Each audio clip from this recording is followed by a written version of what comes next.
Hello guys, welcome back to our new chapter.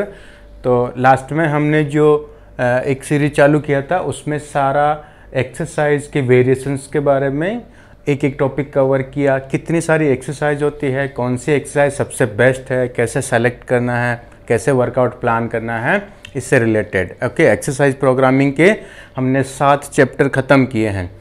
आज हमारा नया टॉपिक शुरू हुआ है और इसमें हम अब जो भी लास्ट 5-7 सेशन में से हमने जो भी सीखा है कि कौन सी एक्सरसाइज किस बॉडी पार्ट के लिए अच्छी होती है, सबसे इफ़ेक्टिव कौन सी है, और ऐसी एक्सरसाइज जो बहुत ज़्यादा इफ़ेक्टिव नहीं है लेकिन ज़्यादा टाइम कंज्यूमिंग है, ज़्यादा एनर्जी कंज्यूमिंग है, उसको कैसे अवॉइड करना है, और सारी एक्सरसाइज में से कैसे जो इम्पोर्टेंट एक्सरसाइज है उसको मिला के एक वर्कआउट प्रोग्राम तैयार करना है इंडिविजुअल, हर एक इंसान के लिए अलग अलग से। तो उसका पूरा का पूरा फॉर्मेट हमने सीखा था और उसी 6-7 चैप्टर में से सीख के आज हम जो नया प्लान कर रहे हैं ये उसी के ऊपर बेस्ड है कम्प्लीटली। अगर आपने वो अच्छे से जितने भी मैंने 6-7 लेक्चर बनाए हैं, अगर आपने सातों के साथ लेक्चर देखे हैं, अच्छे से समझे हैं, तो अब ये आपके लिए बहुत इजी हो जाएगा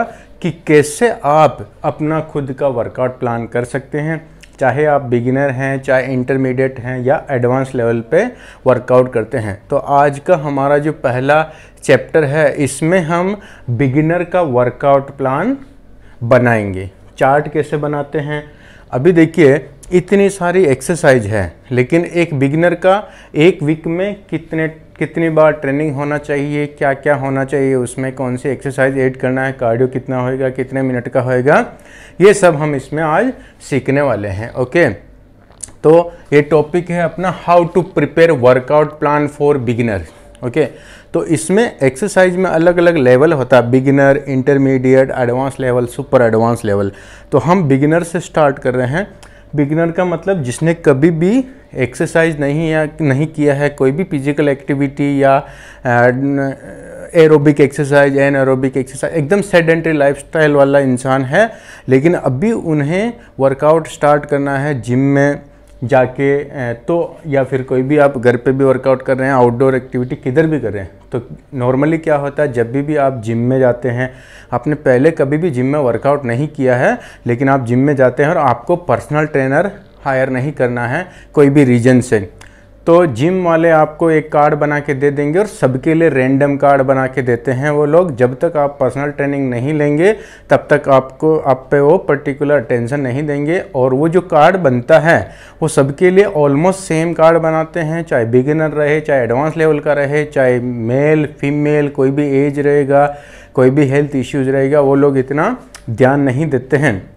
इसीलिए हमने ये जो सीक्वेंस बनाया है पूरा 7 चैप्टर का, इसके बाद आप खुद से सीख जाएंगे कि आप उनके ऊपर डिपेंडेंट नहीं रहेंगे, आप खुद से अपना वर्कआउट कस्टमाइज कर सकते हैं। और जब भी आप जिम में जाएंगे, चाहे आप बिगिनर हैं, कोई भी आप पे ध्यान दे रहा है कि नहीं दे रहा, आपका चार्ट बना रहा है कि नहीं बना रहा, आप खुद अपना एक्सरसाइज चार्ट बना सकते हैं अगर आप बिगिनर हैं तो। ओके, तो वो चार्ट कैसे बनाते हैं ये हम आज देखने वाले हैं कि अगर आप समझो बिगिनर हैं और आपको वर्कआउट करना है तो आप 7 दिन का एक शेड्यूल बनाएंगे। ओके, और 7 दिन में कैसा रहेगा ये देखिए, डेज और ये एक्टिविटीज़, 7 दिन का साइकिल कैसा रहेगा, एक्टिविटीज़ कैसी रहेगी और डेज कौन कौन से हैं। तो अभी हम इसमें देखते हैं डे 1, डे 3 और डे 5। इसमें आपका वेट ट्रेनिंग रहेगा और जो बाकी अल्टरनेट डे हैं उसमें आपको थोड़ा कार्डियो करना है और थोड़ा कोर का एब्स का एक्सरसाइज करना है। ओके, तो एक दिन छोड़ के एक दिन ट्रेनिंग और एक दिन छोड़ के एक दिन वैसे ही सेम कार्डियो एक्टिविटी और थोड़ा सा एब्स। अब ये कैसे रहेगा ये हमको देखना है। देखिए, full body workout plus stretching, ये आपका वेट ट्रेनिंग वाले दिन रहेगा। अगर आप बिगिनर हैं, आप अपना चार्ट बना रहे हैं, तो उसमें 7 दिन का जो शेड्यूल रहेगा उसमें पहले दिन से जो आप स्टार्ट करेंगे वो पहला दिन आपका फुल बॉडी एक्सरसाइज रहेगा, प्लस एक्सरसाइज के बाद में आपको फुल बॉडी स्ट्रेच करना है। ओके, ये आपका पहला दिन। फिर सेकंड डे पे ये रहेगा, सेकंड डे पे आपको 20 से 30 मिनट तक कार्डियो करना है। कार्डियो की एक्सरसाइज में कोई भी एक्टिविटी कर सकते हैं, तो नॉर्मली आप क्या करेंगे, पहले ट्रेडमिल पे प्रैक्टिस करेंगे 15-20 मिनट, फिर जब आपका रूटीन हो जाएगा, सारी चीज़ें आप समझ लेंगे कैसे मशीन को ऑपरेट करना है, थोड़ा बहुत अच्छा आपका न्यूरल कोऑर्डिनेशन हो जाएगा, उसके बाद में आप चाहें तो थोड़ा स्विच कर सकते हैं, थोड़ा क्रॉस ट्रेनर किया, थोड़ा एलिप्टिकल किया, थोड़ा साइकिल किया, ओके, ये ऐसे आप चेंज कर सकते हैं। लेकिन पहला आपका प्रायोरिटी होना चाहिए कि जब तक आप रिदम में नहीं आए एरोबिक एक्सरसाइज के, तब तक आप कोशिश करिए कि 20 से 30 मिनट वॉकिंग, हल्का सा ब्रिस्क जॉगिंग, और ये इसका इंटेंसिटी कितना रहेगा, आप जब भी आप कार्डियो का एक्टिविटी कर रहे हैं तो आपका हार्ट रेट किस रेंज में होना चाहिए ताकि आपके लिए वो वर्कआउट सेफ हो। तो हमने जो लास्ट वाला पीछे का जो वीडियो बनाया था लेक्चर, उसमें अच्छे से एक्सप्लेन किया कि आप कैसे ट्रैक कर सकते हैं अपना हार्ट रेट, आप कार्डियो एक्टिविटी में इंटेंसिटी कैसे चेक करेंगे, बिगिनर है तो वो सारी डिटेल आप उसमें चेक कर लीजिए एक बार। तो 20 से 30 मिनट आपका जो रहेगा कार्डियो का एक्टिविटी, कोई भी इक्विपमेंट आप यूज कर रहे हैं उसमें, ये जो 20 से 30 मिनट है इसमें आपको वार्म अप और कूल डाउन काउंट नहीं करना है, ओके। 5 मिनट आप वार्म अप करेंगे। वार्म अप का मतलब समझो अगर आपका टारगेट स्पीड 6 है या 7 है तो आप स्टार्ट करेंगे 3 से, 2 से 3 से जो भी है, आहिस्ते आहिस्ते 5 मिनट तक आपको अपनी टारगेट स्पीड तक पहुंचना है, ओके। ये हो गया आपका वार्म अप। धीरे धीरे वॉक किया, फिर स्पीड बढ़ाया, एक मिनट करके, एक मिनट के इंटरवल में आप जब तक अपनी टारगेट जो भी रेट रहेगा, टारगेट का जो स्पीड रहेगा, वहाँ तक पहुँचने तक आपका वार्म अप खत्म हो जाना चाहिए। फिर उसके बाद जब आपने समझो 20 से 30 मिनट वर्कआउट किया, रनिंग किया, जॉगिंग जो भी किया, उसके बाद अचानक से सडनली आपको मशीन को बंद नहीं करना है तेज़ भागते हुए, क्योंकि उससे क्या होता है, जब भी आप कार्डियो का एक्टिविटी कर रहे हैं तो आपका ब्लड सर्कुलेशन बहुत फास्ट होता है, और अचानक जब आप ब्रेक लगाते हैं रनिंग पे तो क्या होगा, ब्लड वेसल्स के ऊपर बहुत ज़्यादा प्रेशर आता है, तो वो आपको नहीं करना है। जिस तरह से आपने वार्म अप करके रिदम बनाया था वैसे ही 20, 25, 30 मिनट जो भी आप कर रहे हैं उसके बाद में फिर से आपको स्लोली कूल डाउन करना है। तो वार्म अप और कूल डाउन जरूरी है एरोबिक एक्सरसाइज के लिए, ओके। इसमें वार्म अप मतलब सिर्फ जो कर रहे हैं आप उसका एक्टिविटी स्लोली स्टार्ट करना है, और वर्कआउट जब आप वेट ट्रेनिंग करें उसका वार्म अप अलग से होता है, ओके। तो वार्म अप करेंगे, फिर 20 से 30 मिनट रनिंग जॉगिंग जो भी आपका रहेगा इंटेंसिटी लेवल, फिर उसके बाद में 5 मिनट का कूल डाउन करना है। ये हो गया कार्डियो का। इसमें आपको ट्रैक करते रहना अपना हार्ट बीट, कि आप कितना हार्ट रेट की रेंज में आप रनिंग जॉगिंग कर रहे हैं, ये आपको ट्रैक रिकॉर्ड रखना ताकि आपको पता चले कि आपका कैपेसिटी क्या है। जब ये कंप्लीट हो जाएगा तो इसके बाद में आप थोड़ा सा एब्स करेंगे, ओके। एब्स का एक्सरसाइज करेंगे हल्का फुल्का, उसके बाद में फुल बॉडी स्ट्रेच करना है, ओके। तो दोनों, चाहे वेट ट्रेनिंग का एक्सरसाइज रहेगा चाहे कार्डियो करेगा, दोनों में आपको वार्म अप करना है। इसमें वॉक करके वार्म अप करना है और इसमें आपको फुल बॉडी वार्म अप करना है। फुल बॉडी वार्म अप का भी एक सेपरेट वीडियो बनाया है मैंने, आप देख लीजिए उसमें कि फुल बॉडी वार्म अप कैसे रहेगा कोई भी एक्सरसाइज स्टार्ट करने से पहले। तो रनिंग वाले दिन ये वाला वार्म अप नहीं करेंगे तो भी चलेगा, आहिस्ते आहिस्ते स्टार्ट करिए रनिंग, ओके। तो ये आपका सेकंड डे हो गया, उसमें 20 से 30 मिनट आपका कार्डियो, फिर एब्स और फिर फुल बॉडी स्ट्रेचिंग। कोई भी फिजिकल एक्टिविटी कर रहे हैं आपको फुल बॉडी स्ट्रेच करना है, तो ताकि आपका फ्लेक्सिबिलिटी में जल्दी इंप्रूवमेंट हो, बॉडी स्टिफनेस रहेगा। तो क्योंकि जितना बॉडी फ्लेक्सिबल रहेगा उतना ही अच्छा फॉर्म टेक्निक होएगा, आप एक्सरसाइज में अच्छा परफॉर्म कर सकते हैं, ज़्यादा हेवी लिफ्ट कर सकते हैं, इंजरी से बच सकता है, ओके इंसान। तो ये हो गया आपका सेकंड डे। तो अभी देखिए first day, third day, fifth day और second day, fourth day and six day. तो ये सीक्वेंस आप चेंज भी कर सकते हैं कि पहले दिन अगर आप समझो फुल वर्कआउट नहीं करना तो आप कार्डियो से भी स्टार्ट करते हैं, उससे फर्क नहीं पड़ता। कहने का मतलब ये है कि अल्टरनेट करना, एक दिन आपने फुल बॉडी वर्कआउट किया, दूसरे दिन कार्डियो और एब्स किया, फिर तीसरे दिन आपने फुल बॉडी वर्कआउट किया, फिर कार्डियो। तो एक वीक में 6 दिन आपका 3 दिन तो एरोबिक हो जाएगा, एरोबिक एक्सरसाइज, कार्डियो का एक्टिविटी और एब्स हो जाएगा, और 3 दिन आपका फुल बॉडी वर्कआउट हो जाएगा। तो 6 दिन आपका फिजिकल एक्टिविटी हो रहा है। तो अभी आपका एडवांस लेवल नहीं है, वर्कआउट का इंटेंसिटी इतना हाई नहीं है, तो आपको रिकवरी के लिए ज़्यादा पीरियड नहीं चाहिए। 24 घंटे, 36 घंटे, मैक्सिमम 48 घंटे में बॉडी हील हो जाता है, अंदर से जितना भी ब्रेकडाउन हुआ, मसल में ट्रॉमा हुआ, हाइपोट्रोफी हुआ, वो फिर से रिकवर हो जाता है। इसलिए आप, और जितना फ्रीक्वेंसी रहता है एक्सरसाइज का उतना ही जल्दी जल्दी बॉडी ग्रोथ करता है, आपका स्ट्रेंथ और स्टेमिना अच्छे से इम्प्रूव होता है। तो अभी आप ये समझ गए कि अगर आप बिगिनर हैं और 7 दिन का शेड्यूल बना रहे हैं तो उसमें से 3 दिन वेट ट्रेनिंग होएगा अल्टरनेट, और 3 दिन एरोबिक एक्सरसाइज होगा। ये यहाँ तक क्लियर है एकदम? ओके। हर एक एक्सरसाइज में वार्म अप करना ज़रूरी है और उसके बाद में स्ट्रेचिंग करना ज़रूरी है। इसमें भी वार्म अप ज़रूरी है, स्ट्रेचिंग ज़रूरी है। फुल बॉडी स्ट्रेचिंग करेंगे चाहे कोई भी बॉडी पार्ट किया है। ओके। स्ट्रेचिंग के ऊपर भी हम अलग से वीडियो बनाएंगे कि किस तरह से स्ट्रेचिंग कर सकते हैं, कितने टाइप का स्ट्रेचिंग होता है, कौन सा स्ट्रेचिंग बहुत ज़्यादा इंपॉर्टेंट है, ऐसे कितनी देर होल्ड करना चाहिए स्ट्रेचिंग में, कैसे वो काम करता है, स्टिफनेस से क्या प्रॉब्लम होता है, स्ट्रेचिंग करने के बाद में क्या क्या बेनिफिट होता है, ये सारा हम डिटेल से डिस्कस करेंगे अलग सेपरेट लेक्चर में। तो अभी जो हमारा है ये बेसिक चीज़ समझना आपका बिगिनर लेवल के लिए, स्पेशली बिगिनर्स के लिए ये पूरा आज का लेक्चर बेस्ट है। ओके। तो ये समझ में आ गया कि आपका 7 दिन में से 6 दिन वो एक्सरसाइज होएगा, उसमें से 3 दिन वेट ट्रेनिंग वाला एक्सरसाइज और 3 दिन एरोबिक वाला एक्सरसाइज। एक दिन आपको ब्रेक लेना है, एक दिन का रेस्ट करना है। अभी ये ऐसा क्यों है कि एक दिन का रेस्ट करना है? क्योंकि जब भी आप कोई भी एक्टिविटी कर रहे हैं, चाहे एरोबिक एक्सरसाइज कर रहे हैं, चाहे वेट ट्रेनिंग कर रहे हैं, हर दिन आपका सेंट्रल नर्वस सिस्टम थोड़ा फंक्शन कर रहा है इंटेंसिटी के साथ में, उसके ऊपर इतना स्ट्रेस आ रहा है। तो अगर आप एक दिन ब्रेक लेते हैं तो एटलीस्ट आपके CNS को थोड़ा सा ब्रेक मिलेगा। वो भी फटीग हो जाता है इतना पूरा वीक का एक्टिविटी से, क्योंकि आपका पहले सेडेंटरी लाइफस्टाइल था, अभी धीरे धीरे थोड़ा फिजिकल एक्टिविटी बढ़ा तो उसके ऊपर ज़्यादा लोड आया। तो अभी आपका पूरा जो न्यूरल कोऑर्डिनेशन है, आपके मसल्स का और न्यूरॉन्स का जो कोऑर्डिनेशन है, वो भी इतना यूज टू नहीं हुआ है, तो वो थक जाता है। तो उसके लिए आपको एक दिन का ब्रेक लेना है। उस दिन आप कुछ भी एक्टिविटी नहीं करेंगे। आप चाहें तो स्ट्रेचिंग कर सकते हैं थोड़ा बहुत, क्योंकि स्ट्रेचिंग में आपको लोड, कुछ भी लोड नहीं आता, स्ट्रेस नहीं आता, उससे और रिलैक्स होता है। जैसे मसाज करने से कैसा रिलैक्स होता है, वैसा ही आपको स्ट्रेचिंग से रिलैक्स होता है। तो इट्स अप टू यू कि आपको ये 7वें दिन स्ट्रेचिंग करना है कि नहीं करना है, या मसाज भी कर सकते हैं, कुछ भी कर सकते हैं। कुछ नहीं करेंगे तो रेस्ट करिए आराम से। ओके। तो ये आपका 7 दिन का शेड्यूल हो गया। और जब भी आप एक्सरसाइज करेंगे, अभी जैसे कार्डियो में आपको बता दिया कि 20 से 30 मिनट आपको रनिंग करना है, जॉगिंग करना, जो भी रहेगा, और उसमें पहले वार्म अप करना, बाद में आपको एब्स करके फिर स्ट्रेचिंग करना। एक्सरसाइज जब भी आप करेंगे तो उसमें 20 से 25 रिपीटेशन का आपका टारगेट होना चाहिए बिगिनिंग लेवल पे। जब भी आप नया जिम ज्वाइन किया, नई एक्सरसाइज स्टार्ट की है, तो आपका जो है 20 से 25 रिपीटेशन का हर एक एक्सरसाइज में टारगेट होना चाहिए। ज़्यादा रिपीटेशन क्यों? क्योंकि यहाँ पे हमारा जो टारगेट है बिगिनर लेवल पे, वो हेवी लिफ्ट करना नहीं है। अब यहाँ पे हमको एक्सरसाइज सीखना है, फॉर्म टेक्निक कैसे होता है हर एक एक्सरसाइज का, तो उसमें थोड़ा सा टाइम लगता है बॉडी को यूज। आप कोई भी चीज़, नई चीज़ सीखते हैं तो उसमें थोड़ा फोकस चाहिए, उसमें थोड़ा सा ध्यान चाहिए।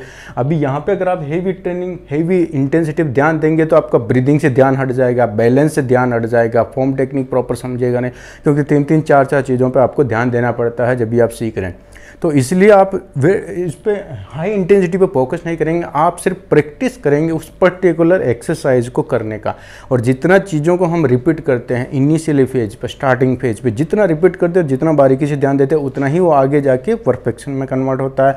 आगे जाके आप उस पर्टिकुलर एक्सरसाइज में एकदम मास्टर हो जाएंगे, तो आपको ज़्यादा देखने की या कुछ ऐसा फोकस करने की ज़रूरत नहीं है, वो एकदम बॉडी ऑटोमेटिकली यूज्ड हो जाता है। जैसे आप स्टार्टिंग में कोई भी ड्राइविंग सीखते हैं, बाइक या कार का ड्राइविंग सीखते हैं, तो कैसा आप कभी पैडल की तरफ देखे, कभी क्लच की तरफ, गियर डालना तो लीवर की तरफ देखा, आगे देखा, इधर बहुत कन्फ्यूजन रहता है। अगर उस टाइम पे कोई बोलेगा आपको कि नहीं आप गाड़ी भगाइए तेज़, तो नहीं भगा सकते हैं, राइट, क्योंकि आपका इधर उधर वो चीज़ों में ही ध्यान, आपका हैबिट नहीं हुआ अभी। लेकिन जब आप प्रॉपर सीख जाते हैं तब भी आपको ना पैडल की तरफ झांकने की ज़रूरत है, ना एक्सेलरेटर, ना लीवर की तरफ देखना, आप आगे देख के भी सारा एक्टिविटी कर सकते हैं, क्योंकि वो न्यूरल कोऑर्डिनेशन हो जाता है। आपका ब्रेन का जो कनेक्शन है वो मसल्स के साथ में बैठ जाता है मेमोरी में।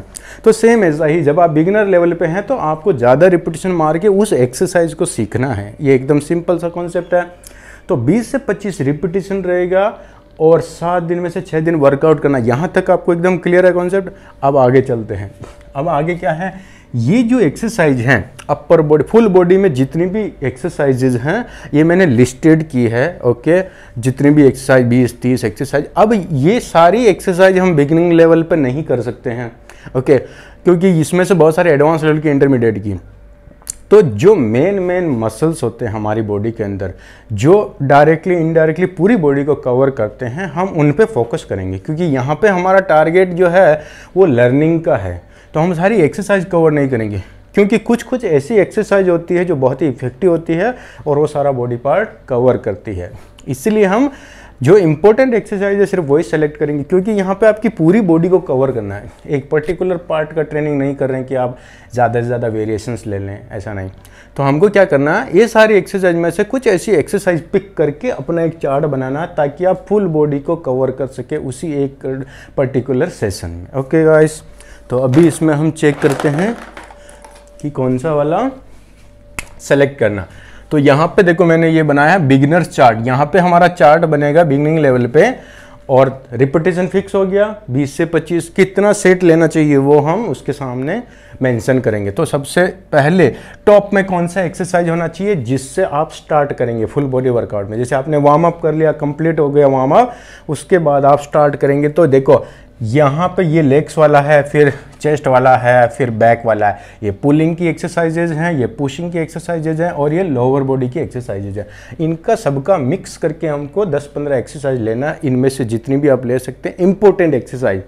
ये भी डिपेंड करता है आपके पास टाइम कितना है। आप 40 मिनट दे रहे हैं, 50 मिनट या 1 घंटा जिम में दे रहे हैं, उसके हिसाब से आप सेलेक्ट कर सकते हैं। तो देखिए यहाँ पे सबसे इंपॉर्टेंट एक्सरसाइज है स्क्वाट। ओके, बहुत टाइप के स्क्वाट होते हैं। जैसे हमने पीछे वाला जो वीडियोस बनाया था लोअर बॉडी की वेरिएशंस में सिलेक्शन का, उसमें हमने बहुत सारे वेरिएशन लिए, कम से कम 30-40 प्रकार की एक्सरसाइज लोअर बॉडी में।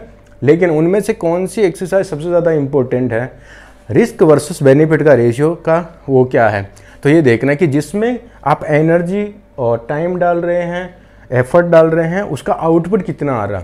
अगर 100% डाला और 20% 30% अगर उसमें से आउटपुट आ रहा तो वो एक्सरसाइज आपको ऐड नहीं करना है। एक्सरसाइज ऐसी होनी चाहिए कि उसका रिटर्न जो हमको है, जो भी एफर्ट आपने डाला, टाइम डाला, उसका कम से कम 80-90% तो मिलना ही चाहिए। वो सबसे इफेक्टिव एक्सरसाइज होता है। और इफेक्टिव एक्सरसाइज के अलावा हमारा प्राइमरी जो टारगेट रहता है वो सेफ, आपकी जॉइंट और कनेक्टिव टिश्यू की सेफ्टी सबसे पहला प्रायोरिटी है। क्योंकि अगर आप एक्सरसाइज करें, देखो हम एक्सरसाइज क्यों करते हैं, हम जिम क्यों जाते हैं, फिट होने के लिए, हेल्थ में इंप्रूवमेंट के लिए। लेकिन वहाँ जाके अगर कुछ डैमेज कर रहे हैं तो ये तो रिवर्स हो रहा है, तो उल्टा ही हो रहा है। तो फिर फिटनेस का मतलब क्या है, फिटनेस का मतलब आपकी बॉडी में इंप्रूवमेंट, डैमेज नहीं होना चाहिए। तो वो हमारा पहला प्रायोरिटी। अगर समझो मैं 100 किलो के साथ स्क्वाट मार रहा हूँ, मैं 100 किलो उठा सकता हूँ मैक्सिमम, तो मैं हमेशा एक स्टेप पीछे रह के ट्रेनिंग करूँगा सेफ्टी के लिए, कि मैं 90 किलो के साथ ट्राई करूँगा। मुझे मालूम है कि मैं फाइट करूंगा तो 100 किलो उठा लेंगे, लेकिन इतना हार्ड फाइट करने का ज़रूरत नहीं है, क्योंकि ये एक रेड लाइन आ जाता है जहाँ कनेक्टिविटी जो बॉडी में कुछ भी हो सकता है। और इतना अननेसेसरी स्ट्रेस डालने की ज़रूरत नहीं। कोई आपको कंपटीशन फाइट नहीं करना, एकदम जीने मरने जैसा सिचुएशन नहीं है, लाइफ थ्रेटनिंग सिचुएशन नहीं है। तो हमेशा अगर आप 100 किलो उठा सकते हैं तो आप 90 किलो उठाइए, ठीक है। अगर आप 50 किलो उठा सकते हैं तो आप 45 उठाइए। एक स्टेप पीछे रख के वर्कआउट करना, तो उससे क्या सेफ रहता है बॉडी, कोई भी डैमेज नहीं होगा, नुकसान होने के चांसेस बहुत कम है, इंजरी नहीं होएगा। ओके, तो यहाँ तक आप समझ लिए। अभी देखिए स्क्वाट में बहुत टाइप के स्क्वाट्स होते हैं। ओके, आप बैक स्क्वाट कर सकते हैं, पीछे बारबेल रख के, फ्रंट स्क्वाट कर सकते हैं, आगे रख के ओवरहेड स्क्वाट कर सकते हैं, सूमो स्क्वाट स्टांस बढ़ा के कर सकते हैं। डिफरेंट टाइप के स्क्वाट्स होते हैं। लेकिन सबसे जो बेसिक स्क्वाट होता है जिसका ज़्यादा फायदा वो है बैक स्क्वाट। ओके, इसमें back squat. Okay, back squat क्यों करते हैं, क्योंकि बैक स्क्वाट में एक तो बारबेल का प्लेसमेंट प्रॉपर होता है, ज़्यादा वेट ले सकते हैं और ये फंक्शनल है। फ्रंट स्क्वाट में वेट कम जाता है। फ्रंट स्क्वाट कुछ पर्टिकुलर कंडीशन में किया जाता है।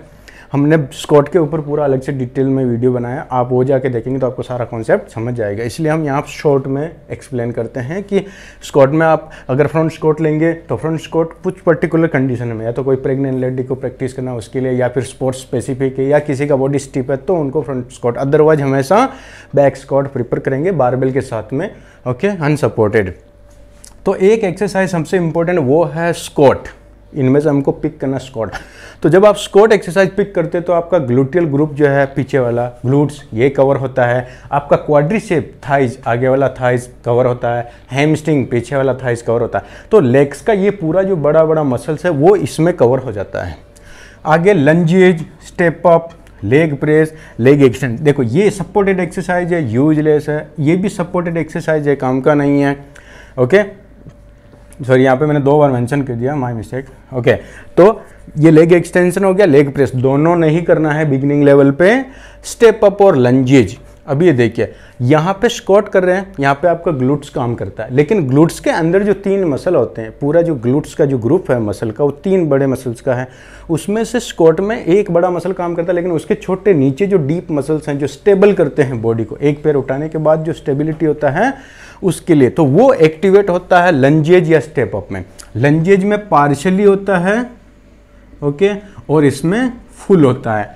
तो अगर आप लंजेज कर रहे हैं, स्टेप अप डिफिकल्ट है तो लंजेज करेंगे, और अगर लंजेज करके 1-2 सेशन आपने लंजेज किया और उसके बाद में इजी हो गया तो आप स्टेप अप पे स्विच हो जाएंगे, ठीक है।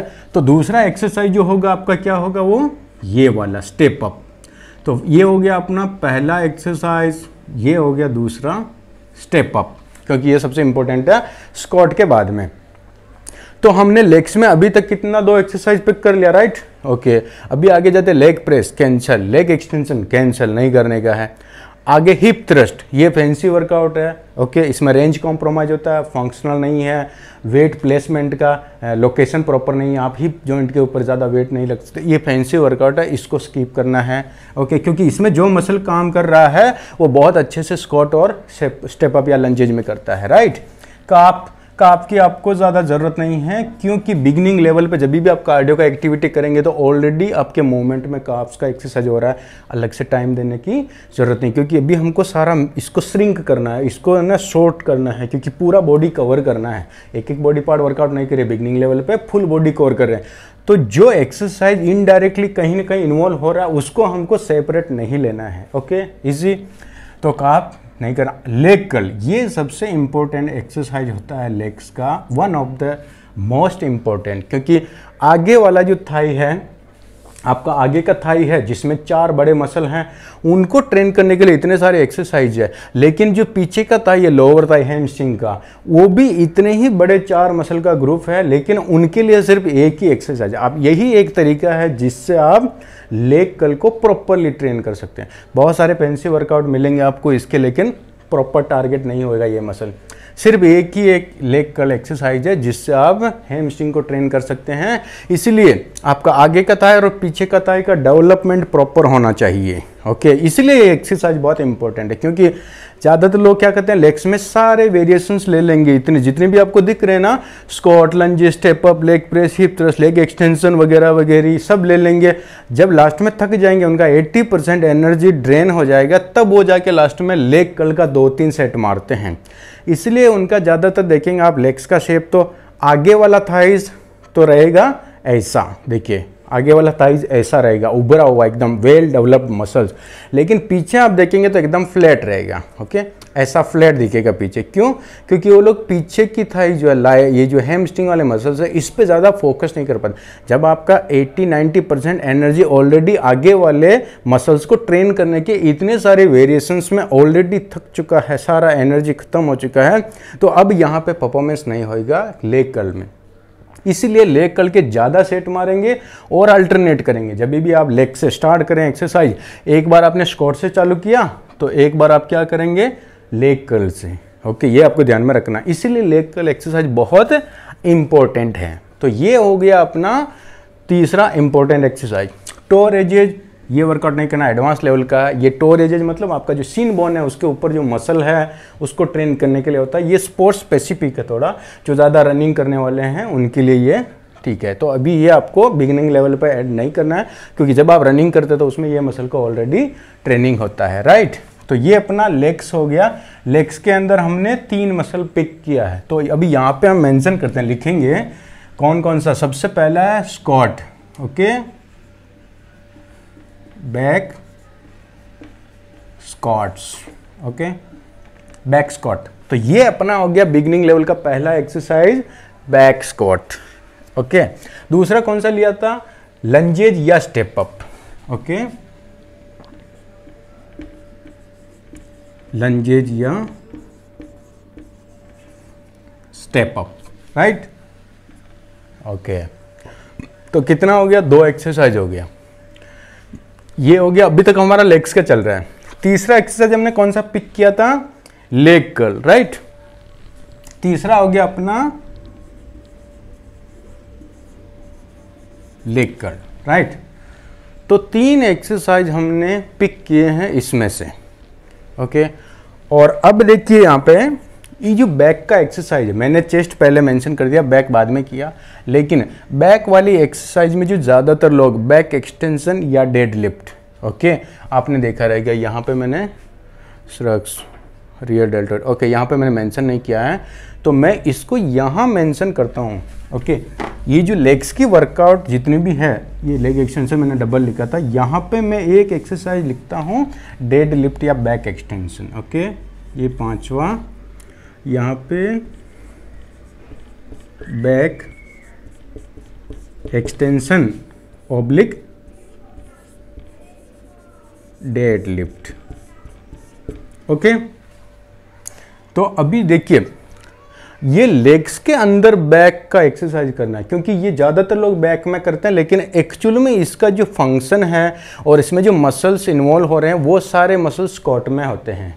ओके, आपका ग्लूटियल ग्रुप, आपका upper thigh, lower thigh, hamstring, quadricep जो भी है सबके सब इसमें इन्वॉल्व। तो एक तरह से आपका डेड लिफ्ट या बैक एक्सटेंशन लोअर बैक वाला और स्क्वाट सिमिलर है, इसलिए आप यहाँ पहले इस सीक्वेंस में लेंगे, इसको बैक वाली सीक्वेंस में नहीं लेंगे। एडवांस लेवल के वर्कआउट में भी, इंटरमीडिएट में भी, बिगिनर में भी मैंने सब जगह मेंशन किया कि डेड लिफ्ट ज़्यादातर लोग बैक का एक्सरसाइज समझ के करते हैं, लेकिन ये बैक का नहीं है, ये लेग्स का वर्कआउट है। ओके, हिप से रिलेटेड सारे मसल्स जो हैं इसमें भी काम करते हैं, इसमें भी काम करते हैं, लोअर बैक और आपका थाइज वगैरह। तो आपको क्या करना है, ये एक्सरसाइज पिक करना है। ओके, तो ये हो गया अपना फोर्थ एक्सरसाइज। ओके, तो मैं यहाँ मेंशन कर रहा हूँ लेग कर्ल। तो आप क्या करेंगे, लेग कर्ल जो है इसके पहले डेड लिफ्ट लेना है, क्योंकि ये तीनों में सेम मसल काम करता है। ओके, यहाँ पे बैक एक्सटेंशन। ओके, तो बैक एक्सटेंशन और इसके ऑब्लिक में डेड लिफ्ट, राइट। तो अभी देखिए बैक एक्सटेंशन और डेड लिफ्ट में क्या फ़र्क है कि बैक एक्सटेंशन बेसिक है, लोअर बैक का बेसिक एक्सरसाइज है, और डेड लिफ्ट इसका थोड़ा एडवांस है। तो अगर आप डायरेक्ट डेड लिफ्ट करेंगे तो ये थोड़ा इंजरी ओरिएंटेड होता है, क्योंकि ज़्यादा चैलेंजिंग है, पावरफुल मूवमेंट है। तो आपको पहले बैक एक्सटेंशन एक्सरसाइज का प्रैक्टिस करके लोअर बैक को थोड़ा स्ट्रॉन्ग करना है। जब भी आप एक आध महीना कर लिए, प्रॉपर हो गया है, आपको कॉन्फिडेंस आ गया कि अभी आपका लोअर बैक का पोस्चर प्रॉपर है, स्टेपनेस नहीं है, ज़्यादा फ्लेक्सिबिलिटी है, आप डेड लिफ्ट कर सकते हैं, तभी आपको डेड लिफ्ट पे स्विच होना। ये वैसा ही जैसे आपको लंजेज से एडवांस अपग्रेड करके स्टेप अप आए हैं, वैसा ही बैक एक्सटेंशन से आपको अपग्रेड करके डेड लिफ्ट पे आना है। ओके, तो अब तक ये तीनों एक्सरसाइज में आपका लेग्स का थाइज वाला ग्लूटियल ये काम कर रहा था डोमिनेंटली। ओके, हैमस्ट्रिंग काम कर रहा है, लेकिन वो इनडायरेक्टली काम कर रहा है, डायरेक्टली काम नहीं कर रहा है। तो यहाँ तक हमने थाइज का एक पोर्शन कवर किया। अब इसके बाद में लेग कर्ल जो वो हम चौथा एक्सरसाइज, देखो इसको तीसरा कर लीजिए आप, ठीक है, ये तीसरा हो गया, और ये जो लेग कर्ल है ये इसको मैं चौथा मेंशन कर देता हूँ। ओके, तो 4 एक्सरसाइज लोअर बॉडी में से हमने उठाए हैं। ओके, ये हमारा बिगिनर का चार्ट बनाने, मिक्स बनाने के लिए हमने लोअर बॉडी से 4 एक्सरसाइज की है। यहाँ पे मैं लिखता हूँ leg curl. Okay, leg curl. Okay, ठीक है, ये इसको थोड़ा सा मैं स्पेस के लिए कर रहा हूँ। ये अपना बैक एक्सटेंशन और डेड लिफ्ट। ओके, क्योंकि यहाँ पे मेरे को मेंशन करना पड़ेगा कितना सेट लेना है, इसलिए थोड़ा स्पेस चाहिए था, सॉरी। तो अभी देखिए 4 एक्सरसाइज हो गया हमारा बैक का। फुल बॉडी एक्सरसाइज कवर करने के लिए हमने जो इम्पोर्टेंट 4 एक्सरसाइज ली थी। ओके, ये 4 एक्सरसाइज। अब हम आते हैं चेस्ट के ऊपर, पुशिंग वाला। अब आप देखिए यहाँ डिक्लाइन बेंच है, इंक्लाइन बेंच है, फ्लैट बेंच है और चेस्ट फ्लाई है। चेस्ट फ्लाई आइसोलेशन मूवमेंट है, not more effective, very much effective. तो आपको क्या करना है, चेस्ट फ्लाई को कैंसिल करना है। फ्लैट बेंच इंक्लाइन, अभी आपको इंक्लाइन और डिक्लाइन के चक्कर में नहीं पड़ना है, क्योंकि ये कैसा है, थोड़ा एडवांस लेवल का है। ये एंगल चेंज करके थोड़ा ऊपर नीचे का मसल फाइबर का टारगेट चेंज होएगा, अदरवाइज कुछ ज़्यादा ड्रास्टिक चेंज नहीं है। तो आपको क्या करना है, फ्लैट का प्रैक्टिस करना है, फ्लैट बेंच का तो ये हो गया अपना 5वां एक्सरसाइज, क्योंकि 4 एक्सरसाइज तो हमने लोअर बॉडी में से सेलेक्ट किए। अब ये 5वां एक्सरसाइज है फ्लैट। तो इस फ्लैट के ऑप्शन में कभी कभार आप डिक्लाइन का प्रैक्टिस कर सकते हैं। डिक्लाइन और फ्लैट में सिर्फ 15 डिग्री का एंगल का चेंज रहता है। ये फ्लैट 0 डिग्री, ये -15 डिग्री। इसमें लोअर चेस्ट का थोड़ा ज़्यादा इन्वॉल्वमेंट होता है, इसमें मिडिल चेस्ट का ज़्यादा, लेकिन ज़्यादा डिफरेंस नहीं है। तो कभी आप डिक्लाइन का प्रैक्टिस कर सकते हैं। समझो अगर आप 1 महीने में या 1 हफ्ता में 3 बार रिपीट कर रहे हैं, तो 3 में से 2 बार ये कर लेंगे, 1 बार डिक्लाइन कर लेंगे। ओके, पर आपका मेन टारगेट होना चाहिए फ्लैट। तो अभी चेस्ट में से एक एक्सरसाइज हमने ले लिया फ्लैट। ओके, मैं यहाँ पे मेंशन कर रहा हूँ, सॉरी। तो यहाँ पे ये हो गया फ्लैट बेंच। ओके, अब फ्लैट बेंच हो गया। अभी आपको ये चारों एक्सरसाइज चेस्ट की, उसमें से चारों लेने की जरूरत नहीं, सिर्फ कोई भी एक पुशिंग मूवमेंट लिया तो आपका पूरा चेस्ट कवर हो जाएगा। ओके, और इसके बाद में आपको अभी इसमें शोल्डर आता, तो शोल्डर में ये शोल्डर ओवरहेड प्रेस और शोल्डर का साइड वाला और रोटेशन। ओके, तो शोल्डर में आपको ओवरहेड प्रेस लेने की भी जरूरत नहीं है, क्योंकि एंटीरियर डेल्टोइड आपका पुशिंग में भी काम करता है। इनडायरेक्टली आपका एंटीरियर शोल्डर, आगे वाला जो शोल्डर है, वो चेस्ट की सारी एक्सरसाइज में ये इन्वॉल्व होता है। तो एक तरह से इसका ट्रेनिंग पार्शियली हो रहा है, तो अलग से वेरिएशन की जरूरत नहीं है। अब सेकंड होता है शोल्डर का ये साइड वाला लेटरल रेज। ये एकदम डिफरेंट एंगल वाला एक्सरसाइज है, कहीं पे भी डायरेक्टली इनडायरेक्टली इन्वॉल्व नहीं होता। ये एक तरह से साइड का पार्किंग समझिए आप। बाकी जितने भी मूवमेंट कर रहे हैं, पुलिंग पुशिंग में कोई ना कोई मसल कहीं ना कहीं इन्वॉल्व हो रहा है। ये एकदम साइड वाला लेआउट, तो ये आपको इन्वॉल्व करना है। ओके, ये शोल्डर का लेटरल रेज भी बोलते हैं, इसको साइड रेज भी बोलते हैं। तो शोल्डर का एक एक्सरसाइज इसमें डाल लेंगे, तो एक चेस्ट का डाल लिया, एक शोल्डर का डाल लिया। तो यहाँ पे मैं डाल रहा हूँ साइड शोल्डर, ये S for shoulder side raise. Okay guys, तो ये हो गया शोल्डर साइड रेज, अंडरस्टैंड, ये वाला एक्सरसाइज। ओके, अब इसके बाद में एक्सटर्नल रोटेशन, ये वाला एक्सरसाइज, ये बहुत ही इंपॉर्टेंट एक्सरसाइज है, क्योंकि ये शोल्डर जॉइंट का जो बॉल सॉकेट ये वाला जॉइंट है, इसको पकड़ के रखने वाले 3-4 छोटे मसल ग्रुप का एक मसल ग्रुप है समझो। तो इसका काम मेन है स्टेबल करना शोल्डर जॉइंट को। और आपका शोल्डर जॉइंट जितना स्ट्रांग होएगा उतना ही आप सारा एक्टिविटी कर सकते हैं, चाहे आपको पुलिंग करना, पुशिंग करना, कुछ भी एक्टिविटी करना। ये ऐसा जंक्शन है कि सब जगह इन्वॉल्वमेंट होता है इसका। तो शोल्डर को मजबूत करने के लिए एक रोटेशन जरूरी है। आपको ये भी ध्यान में रखना है सॉरी, कि शोल्डर का एक्सटर्नल रोटेशन वाला लेना है, इंटरनल वाला नहीं, क्योंकि इंटरनल रोटेशन में आपका चेस्ट और बैक का मसल ऑलरेडी काम करता है, तो वो उसको वैसे ही मजबूत कर देगा। उसका ट्रेनिंग ऑलरेडी हो रहा है पुलिंग पुशिंग में, लेकिन एक्सटर्नल वाला नहीं हो रहा है। इसका सेपरेट वर्कआउट करना पड़ेगा, ये वाला, चाहे मशीन पर करें केबल से, चाहे थेराबैंड से करिए, या लेट के डंबल से करेंगे। इसका भी मैंने एक सेपरेट वीडियो बनाया कि शोल्डर एक्सटर्नल रोटेशन कैसे करते हैं, डंबल से, केबल से, थेराबैंड से, वो देख लीजिए आप। ओके, पूरा डिटेल से समझाया है। तो ये अपना एक्सरसाइज कितनवा हो गया, ये यहाँ पे 4-5वां तो फ्लैट हो गया, 6ठा शोल्डर का साइड वाला हो गया, ये 6ठा, और 7वां हो गया एक्सटर्नल रोटेशन। तो यहाँ पे आप पन डालेंगे shoulder, S for shoulder, external, okay, and rotation, shoulder external rotation. तो हमने पुशिंग वाले में 3 एक्सरसाइज लिया है। ओके, 4 एक्सरसाइज लेग्स का लिया था, 3 एक्सरसाइज लिया चेस्ट का और शोल्डर मिला के। आर्म्स करने की जरूरत नहीं है। अभी यहाँ पर ट्राइसेप दे रखा है, ट्राइसेप के बहुत सारे वेरिएशन है, लेकिन जब भी आप चेस्ट प्रेस करते हैं तो आपका ट्राइसेप्स इन्वॉल्व होता है, शोल्डर का आगे वाला पार्ट इन्वॉल्व होता है। तो ये इन्वॉल्व हो रहा तो आपको अलग से आर्म्स का लेने की ज़रूरत नहीं है। ओके, तो यहाँ तक हमारा 7 एक्सरसाइज हो चुका है अभी तक बिगिनर के वर्कआउट में।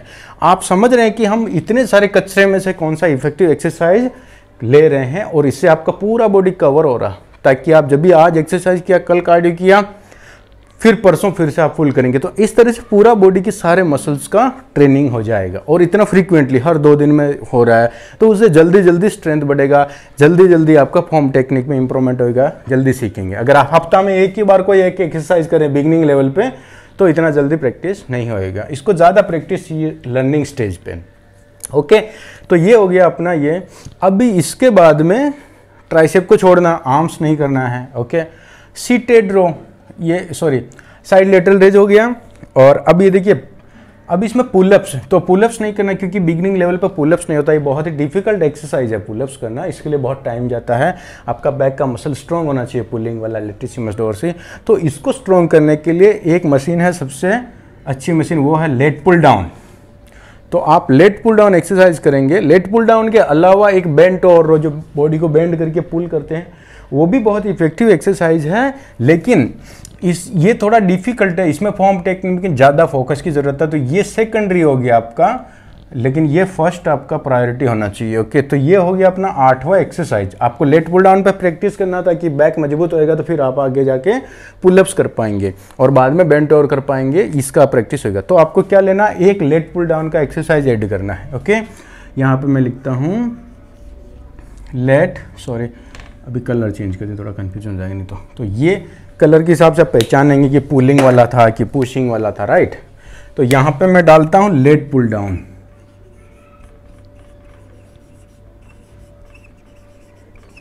ओके, ये हो गया अपना लेट पुल डाउन।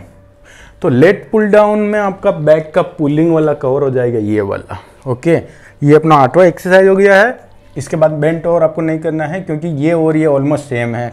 सीटेड रो सपोर्टेड नहीं करना है, वन आर्म रो सपोर्टेड नहीं करना है, ये एडवांस लेवल का फैंसी वर्कआउट है। इसके बाद में आता है श्रग्स, ये वाला। ओके, ये 9वां एक्सरसाइज हो जाएगा अपना, क्योंकि ये श्रग्स जो है बैक वाला पूरा, जो समझो आपका ये बैक है। Okay, sorry for bad graphics. अभी देखिए स्क्रैच मारा मैंने, ये बैक का ये लेटिसिमस डोर्सी, ये विंग्स है आपका, इसको कवर कर रहा है ये वाला लेट पुल डाउन। लेकिन ये वाला जो एरिया है डायमंड वाला, ये श्रग्स, ये वाला एरिया, इसको कवर करता है श्रग्स। तो एक एक्सरसाइज हमको ये लेना है क्योंकि ये बड़ा मसल्स है, तो ये भी ऐड करना जरूरी है। तो अपना 9वां एक्सरसाइज हो जाएगा श्रग्स, राइट। ओके, तो अभी तक यहाँ हमारा कंप्लीट हो गया, ठीक है। श्रग्स हो गया। एक है रियर डेल्टोइड। तो रियर डेल्टोइड जो है, ये आप 1-2 सेट इसका ले सकते हैं। रियर डेल्टोइड मतलब ये शोल्डर का पीछे वाला कवर करने का, ये वाला फेस पुल भी करते हैं। ओके, तो ये इतना मैंडेटरी नहीं है। ओके, लेकिन फिर भी आप चाहें तो 2-3 सेट इसका ले सकते हैं ताकि आपका शोल्डर का डेवलपमेंट प्रॉपर होएगा। ओके, तो एक रियर डेल्टोइड का हम ले लेते हैं।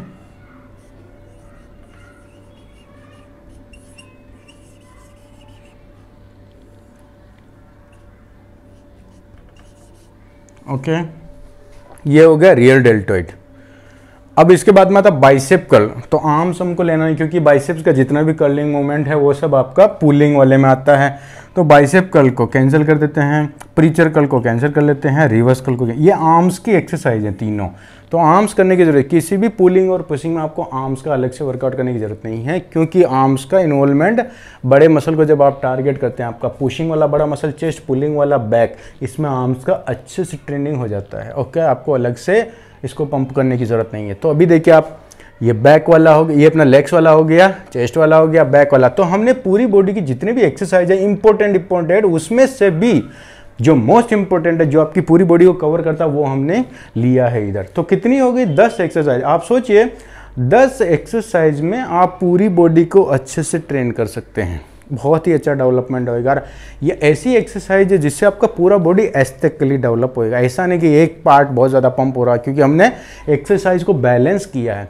बहुत सारे लोग क्या करते हैं, वो बिगिनिंग लेवल पे भी वो क्या करेंगे, स्क्वाट के जितने भी वेरिएशंस दिख रहे हैं आप, लंज स्टेप, सारे के सारा एक्सरसाइज कर लेते हैं स्टार्टिंग में। तो उनका आधा घंटा 40 मिनट इसमें चला जाता, तो आगे वाला जो थाई है वो इतना पंप हो जाएगा, फिर बाकी के लिए कुछ बचा ही नहीं है। 1 घंटे से ज़्यादा कौन वर्कआउट करेगा? तो ये आपको बैलेंस आना चाहिए कि कौन सी एक्सरसाइज उठाएं, हर एक बॉडी पार्ट में से थोड़ा थोड़ा करके, तो पूरा बॉडी एक इक्वली एक एस्थेटिक लुक देता है, अच्छे से डेवलप होता है, क्योंकि हमने बैलेंस वर्कआउट सेलेक्ट किया है।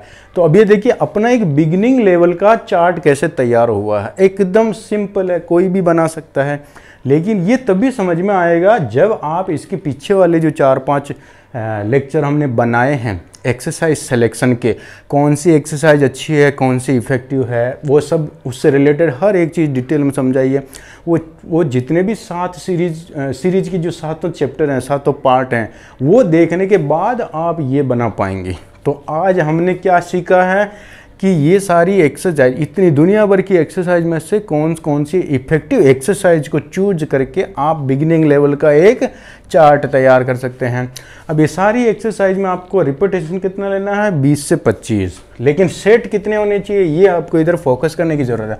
देखो अभी यहाँ पे देखना है स्क्वाट इंपॉर्टेंट, ये सारी इंपॉर्टेंट एक्सरसाइज है। तो अगर यहाँ पे ये लंजेज और ये वाले में सेम मसल काम कर रहा है तो हम क्या करेंगे, इसका 3-3 सेट ले लेते हैं। ओके, एक मिनट, क्योंकि ये सेम मसल, तो अभी हम क्या करेंगे, इसका लेंगे समझो 3 सेट। ओके सॉरी, ओके इसका 3 सेट और इसका 3 सेट। ओके, और ये बैक और डेडलिफ्ट ये अलग एक्सरसाइज है, इसका हम ले लेंगे 4 सेट, क्योंकि ये डिफरेंट है, थोड़ा लोअर बैक को टारगेट कर रहा है इसलिए।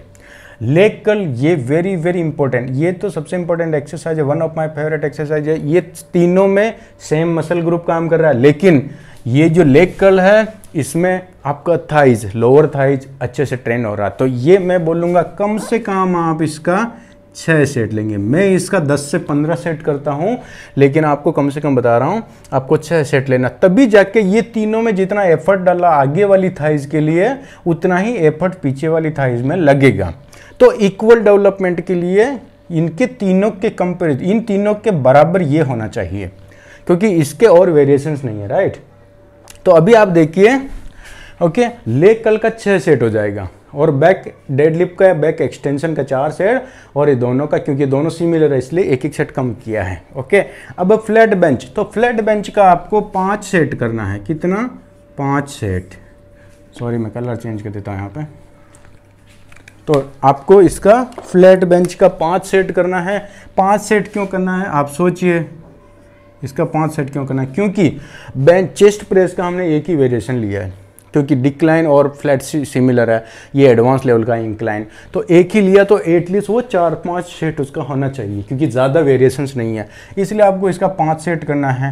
साइड लेटरल रेज जो है ये ऐसा ही है जैसा लेग कर्ल है। लोअर बॉडी में लेग कर्ल आउटलाइन वाला मसल्स है, कहीं पर भी डायरेक्टली इनडायरेक्टली उसका इन्वॉल्वमेंट नहीं होता है। सेम अपर बॉडी में देखो, अपर बॉडी में ये वाला है साइड वाला, ये अलग मतलब अलग इसका डायरेक्शन है मूवमेंट का।